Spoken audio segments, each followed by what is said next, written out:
Praise the Lord. 1 ദിനവൃത്താന്ത പുസ്തകം 19-ാം അധ്യായം 1 മുതൽ 19 വരെയുള്ള തിരുവചനങ്ങൾ. അതിന്റെ ശേഷം അമോനിയരുടെ രാജാവായ നാഗാഷ് മരിച്ചു. അവന്റെ മകൻ അവന് പകരം രാജാവായി. അപ്പോൾ ദാവീദ്, നാഗാഷ് എനിക്ക് ദയ കാണിച്ചതുകൊണ്ട് അവന്റെ മകനായ ഹാനൂന് ഞാനും ദയ കാണിക്കുമെന്ന് പറഞ്ഞു. അങ്ങനെ അവന്റെ അപ്പനെക്കുറിച്ച് അവനോട് ആശ്വാസവാക്ക് പറവാൻ ദാവീദ് ദൂതന്മാരെ അയച്ചു. ദാവീദിന്റെ ദൂതന്മാർ അമ്മോന്യരുടെ ദേശത്ത് ഹാനൂന്റെ അടുക്കൽ അവനെ ആശ്വസിപ്പിപ്പാൻ വന്നപ്പോൾ അമോന്യ പ്രഭുക്കന്മാർ ഹാനൂനോട്, ദാവീദ് നിന്റെ അപ്പനെ ബഹുമാനിച്ചിട്ടാകുന്നു നിന്റെ അടുക്കൽ ആശ്വസിപ്പിക്കുന്നവരെ അയച്ചിരിക്കുന്നത് എന്ന് നിനക്ക് തോന്നുന്നുവോ? ദേശത്തെ പരിശോധിപ്പാനും മുടിപ്പാനും ഉറ്റുനോക്കുവാനും അല്ലയോ അവന്റെ ഭൃത്യന്മാർ നിന്റെ അടുക്കൽ വന്നിരിക്കുന്നത് എന്ന് പറഞ്ഞു.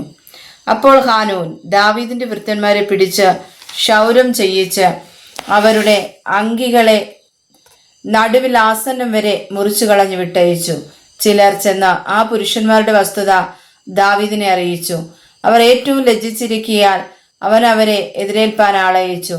നിങ്ങളുടെ താടി വളരുന്നതുവരെ എരിഹോവിൽ പാർത്തിട്ട് മടങ്ങി വരുവൻ എന്ന് രാജാവ് പറയിച്ചു. തങ്ങൾ ദാവീദിന് വെറുപ്പായി എന്ന് അമോന്യർ കണ്ടപ്പോൾ ഹാനൂനും അമോന്യരും മെസൊപ്പൊത്താമ്യയിൽ നിന്നും മയഖായോട് ചേർന്ന അരാമിൽ നിന്നും സോബായിൽ നിന്നും രഥങ്ങളെയും കുതിരപ്പടയാളികളെയും 1000 താലന്ത് വെള്ളി കൊടുത്ത് കൂലിക്ക് വാങ്ങി. അവർ 30,000 രഥങ്ങളെയും മയഖാ രാജാവിനെയും അവന്റെ പടജനത്തെയും കൂലിക്ക് വാങ്ങി. അവർ വന്ന് മെദേബയ്ക്ക് മുമ്പിൽ പാളയം ഇറങ്ങി. അമ്മോന്യരും അവരുടെ പട്ടണങ്ങളിൽ നിന്ന് വന്നുകൂടി പടയ്ക്ക് പുറപ്പെട്ടു. ദാവീദ് അത് കേട്ടപ്പോൾ യോവാബിനെയും വീരന്മാരുടെ സകല സൈന്യത്തെയും അയച്ചു. അമ്മോന്യർ പുറപ്പെട്ട് പട്ടണത്തിന്റെ പടിവാതിൽക്കൽ പടയ്ക്ക് അണിനിരന്നു. വന്ന രാജാക്കന്മാരോ തനിച്ച് വെളിംപ്രദേശത്തായിരുന്നു. തന്റെ മുമ്പിലും പിമ്പിലും പട നിരന്നിരിക്കുന്നു എന്ന് കണ്ടപ്പോൾ യോവാബ് എല്ലാ ഇസ്രായേൽ വീരന്മാരിൽ നിന്നും ആളുകളെ തിരഞ്ഞെടുത്ത് അരാമ്യർക്കെതിരെ അണിനിരത്തി. ശേഷം പടജനത്തെ അവൻ തന്റെ സഹോദരനായ അബീശായിയെ ഏൽപ്പിച്ചു.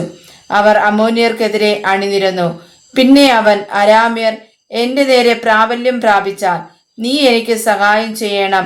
അമ്മോന്യർ നിന്റെ നേരെ പ്രാബല്യം പ്രാപിച്ചാൽ ഞാൻ നിനക്ക് സഹായം ചെയ്യും. ധൈര്യമായിരിക്ക. നാം നമ്മുടെ ജനത്തിനും നമ്മുടെ ദൈവത്തിന്റെ പട്ടണങ്ങൾക്കും വേണ്ടി പുരുഷത്വം കാണിക്കുക. യഹോവയോ തനിക്ക് ഇഷ്ടമായത് ചെയ്യുമാറാകട്ടെ എന്ന് പറഞ്ഞു. പിന്നെ യോവാബും കൂടെയുള്ള ജനവും അരാമ്യരോട് പടയ്ക്ക് അടുത്തു. അവർ അവന്റെ മുമ്പിൽ നിന്നോടി. അരാമ്യർ ഓടിപ്പോയി എന്ന് കണ്ടപ്പോൾ അമ്മോന്യരും അതുപോലെ അവന്റെ സഹോദരനായ അബീശായിയുടെ മുമ്പിൽ നിന്നോടി പട്ടണത്തിൽ കടന്നു. യോവാബ് യെരൂശലേമിലേക്ക് പോന്നു. തങ്ങൾ ഇസ്രായേലിനോട് തോറ്റുപോയി എന്ന് അരാമ്യർ കണ്ടപ്പോൾ അവർ ദൂതന്മാരെ അയച്ച നദിക്കക്കരെയുള്ള അരാമ്യരെ വരുത്തി. ഹദദേസറിന്റെ സേനാപതിയായ ശോഭക് അവരുടെ നായകനായിരുന്നു. അത് ദാവീദിന് അറിവ് കിട്ടിയപ്പോൾ അവൻ എല്ലാ ഇസ്രായേലിനെയും കൂട്ടി യോർദാൻ കടന്ന് അവർക്കെതിരെ ചെന്ന് അവരുടെ നേരെ അണിനിരത്തി. ദാവീദ് അരാമ്യർക്ക് നേരെ പടയ്ക്ക് അണിനിരത്തിയ ശേഷം അവർ അവനോട് പടയേറ്റ് യുദ്ധം ചെയ്തു. എന്നാൽ അരാമ്യർ ഇസ്രായേലിന്റെ മുമ്പിൽ നിന്നോടി. ദാവീദ് അരാമ്യരിൽ 7000 തേരാളികളെയും 40,000 കാലാളുകളെയും നിഗ്രഹിച്ചു. സേനാപതിയായ ശോഭക്കിനെയും കൊന്നുകളഞ്ഞു. ഹദദേസറിന്റെ ഭൃത്യന്മാർ തങ്ങൾ ഇസ്രായേലിനോട് തോറ്റുപോയെന്ന് കണ്ടിട്ട് ദാവീദിനോട് സന്ധി ചെയ്ത് അവന് കീഴടങ്ങി. അമ്മോന്യരെ സഹായിപ്പാൻ അരാമ്യർ പിന്നെ തുനിഞ്ഞതുമില്ല. വായിച്ചതായ തിരുവചനങ്ങൾ നമ്മുടെ കാലിന് ദീപവും പാതയ്ക്ക് പ്രകാശവുമായി തീരട്ടെ. ആമേൻ.